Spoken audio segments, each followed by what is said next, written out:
Good morning. Good morning, everybody.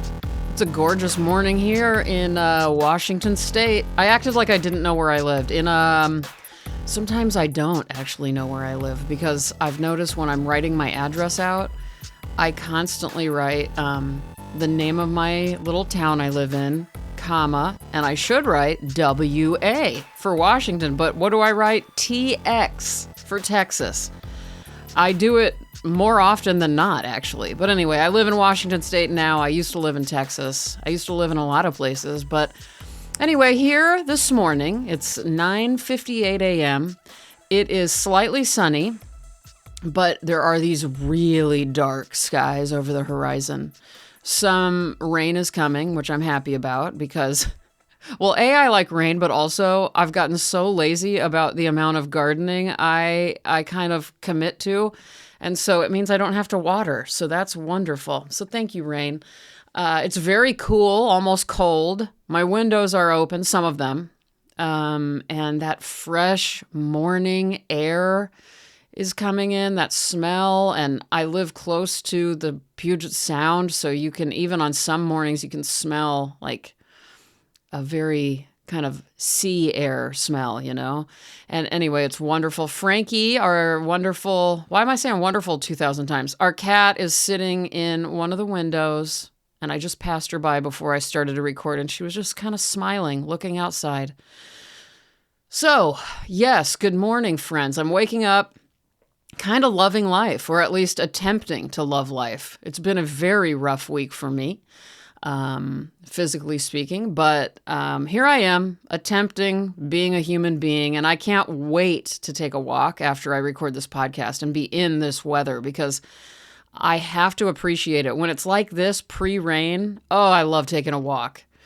All this talk about how much I love the rain and dark skies reminds me recently something so awesome and funny happened. I was talking back and forth to my friend who lives across the street, and she has a daughter who just turned, what did she just turn? 7?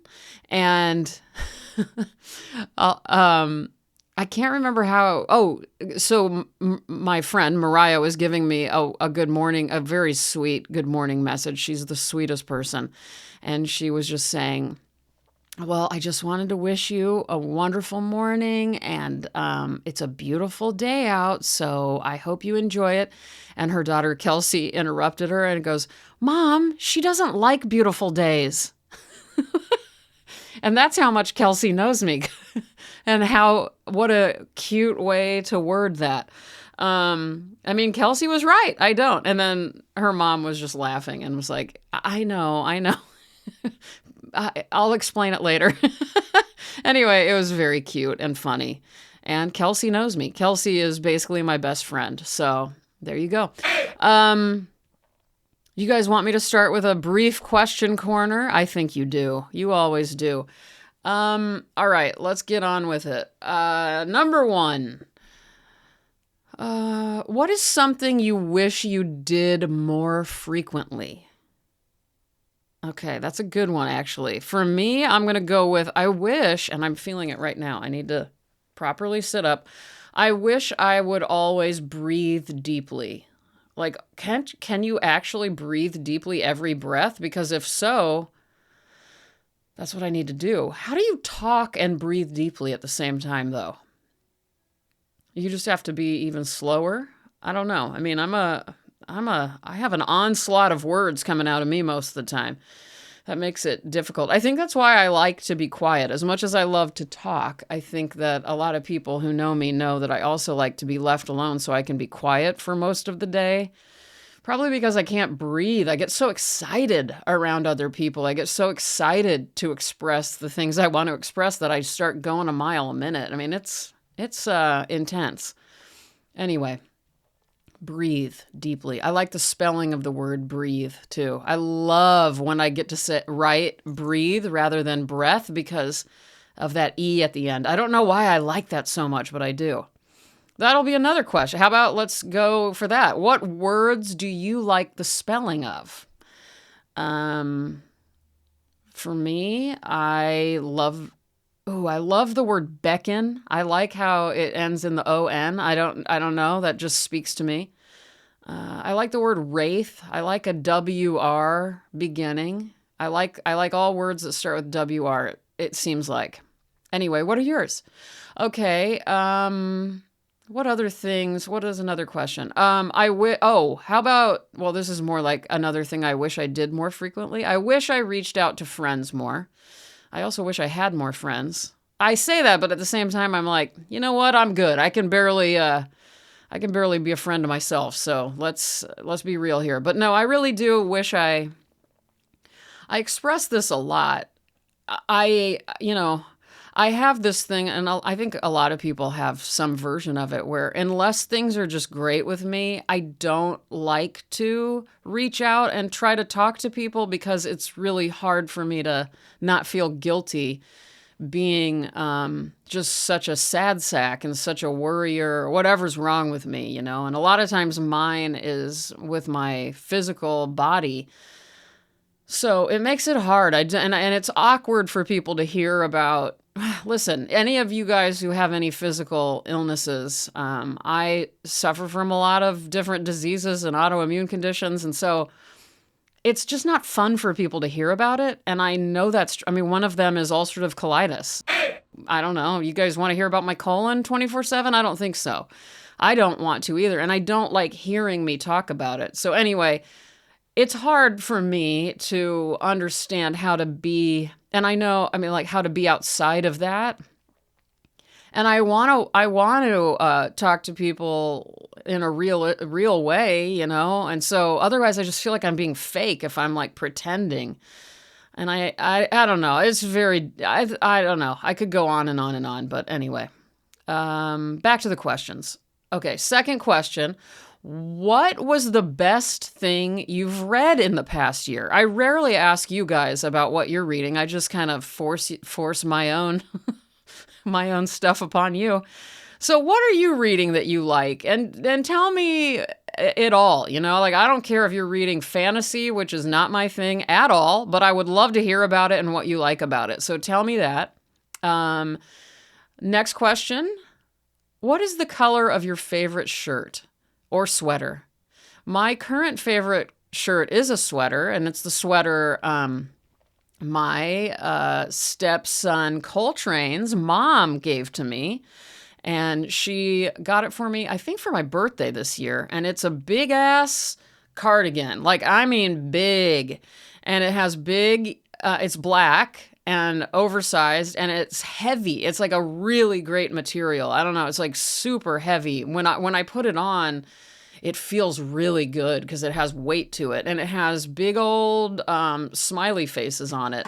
I'm going to write a note for this smiley. I'm going to put a photo up on my Substack this week of the sweater, me hanging out with Coltrane on our front porch and Sarah took the photo of us. She's the one who gave it to me. It was the nicest gift, and it really does cheer me up. She knew I needed something to cheer me up, I think. So that was really, really one of the best gifts I've gotten in a long time.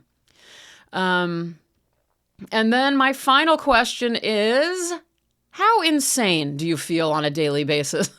That's the rude old school way of saying it, but like, how much do you battle your mental health on a daily basis? Do you feel like percentage wise? 5%, 55%, 97.6%. I think right now I'm at again, if we don't count my physical health, my mental health is really pretty solid for the most part, although I did have a pretty bad panic attack last Wednesday night that scared me a lot because I just did not expect it. I haven't had one in a long time. So, okay, again, the nicer way to put it, how often do you battle your mental health on a daily basis? For me, on average, over the last 3 weeks, let's say, I would say 35%. Let's read. Let's move on. Let's do this. Okay. Another one of the people I like right now, as I'm reestablishing my time back on me reading stuff, I like reading some of the writers and poets who I've read several times throughout the almost, 9.5 years of me reading stuff. So I like some of those tried and true people that I've read often, and we're gonna do another one of those today. So you can search the Me Reading Stuff podcast and see plenty from Mary Ruefle. Ruefle is spelled Ruefle. Oh, I just realized you guys will see that in the title of this podcast. But anyway, I love Mary Ruefle. She's an American poet and essayist and professor in Vermont, I believe. And she's in her 70s, I think, now. So that would mean the last time I read her on the podcast, she was in her 60s. I like that we've been with her for a long time. She publishes through Wave Books, which is another press that I love. And I was reminded of her in a funny way because Damien, my better half, he is also on Substack, which you should check out. If you are a fan, most of you guys are fans of Damien's music. Damien Jurado, everybody. Let's hear it for Damien Jurado, everybody. Here he comes. Just kidding. He's not here right now. What if he just performed a live song on here right now? That'd be nice. Anyway, Damien, what was I talking about? Oh, he was on his Substack and he goes, Robin, have you ever heard of Mary Ruefle? And I go, oh, she's one of my most read on the podcast. And then I was slightly offended that he didn't know that. I'm just kidding. I wasn't. But I was like, haven't you heard me talk about her? But whatever. Anyway, he thought he had, by the way. But he goes, yeah, no, I just read and it was a really good, funny, very funny Mary Ruefle poem about, I think, a red wagon or a wheelbarrow. Look it up. I'll try to figure it out. You know what? I'll put another red wagon. I'll just write down. It's good. Maybe I'll find it and read it at the end here. But right now I'm going to be reading from Madness, Rack, and Honey. This is Collected Lectures by Mary Ruefle. And I'm just going to read from the middle of one called On Secrets. And I did not bring my glasses. So hopefully, let me just pull my head back. So I'm going to be reading a little excerpt here. Here we go. Richard Howard, in an open address, criticized the establishment of National Poetry Month as a betrayal of the best-kept secret of all, poetry. Every April, since the establishment of National Poetry Month, I receive a call from my local library or high school asking if I will participate in a reading. How about November? I always ask, and the answer is always the same. People aren't interested then. April is the month poetry goes public. April is the cruelest month. The secret of poetry is cruelty. In order for a poem to speak, the mouth of the poem, the language, must open and close. The words of a poem must be steamed open like a clam, then shut down like a clam, and in doing so, simulate real lips. Practice saying aloud the words, secret love. Feel how your mouth enacts the paradox implied in that phrase. To say the word secret, one has to inhale, a repression of air, and to say the word love, one has to exhale, an expression of air.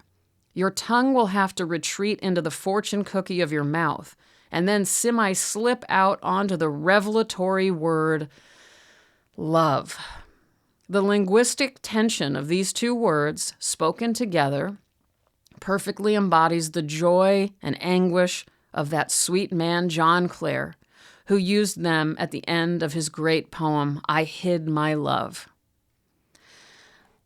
And I'll go ahead and read it, and that'll be the ending of this. This is John Clare's I Hid My Love. I hid my love when young till I couldn't bear the buzzing of a fly. I hid my love to my despite, till I could not bear to look at light. I dare not gaze upon her face, but left her memory in each place. Wherever I saw a wild flower lie, I kissed and bade my love goodbye. I met her in the greenest dells, where dewdrops pearl the wood bluebells. The lost breeze kissed her bright blue eye. The bee kissed and went singing by. A sunbeam found a passage there, a gold chain round her neck so fair. As secret as the wild bee's song, she lay there all the summer long. I hid my love in field and town, till e'en then the breeze would knock me down. The bees seemed singing ballads o'er, the fly's bass turned a lion's roar, and even silence found a tongue to haunt me all the summer long. The riddle nature could not prove was nothing else but secret love. There you go. Frankie just jumped off of her perch right at the end. She loved it. She's freaking out. I'm freaking out. It's such, she did. She came in here. Frankie, what is going on? You love John Clare. John Clare, English poet. I don't know what century, probably the 1800s. Let's look that up, and then I'll look up the wheelbarrow thing. Hold on. Okay, it's true. John, it's true. I'm acting like I'm just telling you something completely crazy. John Clare was born late 1700s. So that means all of his poems were written in the 1800s. And the Mary Ruefle poem that Damien read to me was called Red. And it looks like it was in Poetry, May of 2020. Here it is. I fucking depended on you, and you left the fucking wheelbarrow out, and it's fucking raining, and now the white chickens are fucking filthy. Mary Ruefle, another thing, I mean, this proves it. She can be, she is so funny, but also so many other things at once. I just love the depth of Mary Ruefle's work. Back to John Clare was an English poet, the son of a farm laborer. He became known for his celebrations of English countryside and sorrows at its disruption. His work underwent major reevaluation in the 20th century. He is now often seen as a major 19th century poet. He was born July 13th, 1793. That is from Google. That is the Google description of John Clare. He looks like a fair lad. He looks like he's got red hair. Crazy hair in these paintings of him. Anyway, Mary Ruefle, I think, also has red hair. So there you go. There's another, a wonderful, just insightful message from me to you. Okay. You know what? Let's keep this one short. That's about it out of me for today. I hope you're feeling satisfied, untroubled, inspired, productive. That's my favorite thing to feel, productive. Probably not a great thing. I should probably long for feeling happy or calm, but no, I like to be productive. Thank you so much for all of you who joined my Substack page, Robin O'Neill on Substack. I'll put a link in the description. I've been really excited about the things I'm going to be sharing on there. So it's exciting to know that you guys are actually responsive to that. I really, really appreciate it. And thank you for all of those people who have reached out in various ways. I really do love hearing the answers to the questions I ask you. info@robinoneal.com is where you can respond. If I don't respond back, I will either refer to you in the podcast or eventually I'll try to. I have somebody helping me with that, but I'm doing my best. How's that? I really am doing my best. Eventually I'll be the type of person who can respond to everything. I for the most part do respond to everything. I had a wonderful teenager who is a high school artist message me, and I sent her a very long audio message and a mixtape this week. So I'm doing my best. You know what I mean? And teenagers get the priority. Okay, what else? I love you guys. You're fun. This is a fun little club to be a part of, isn't it? It's a weird club, but it's good. Doesn't it feel kind of like a fun parentheses to your week, this podcast? Yeah, me reading stuff. Bizarre parentheses to your stressful week. I'll leave it at that. The sun shone, having no alternative. That's Samuel Beckett. And I'm Robin O'Neill. I'll see you guys next week. Take care of yourselves. Bye-bye.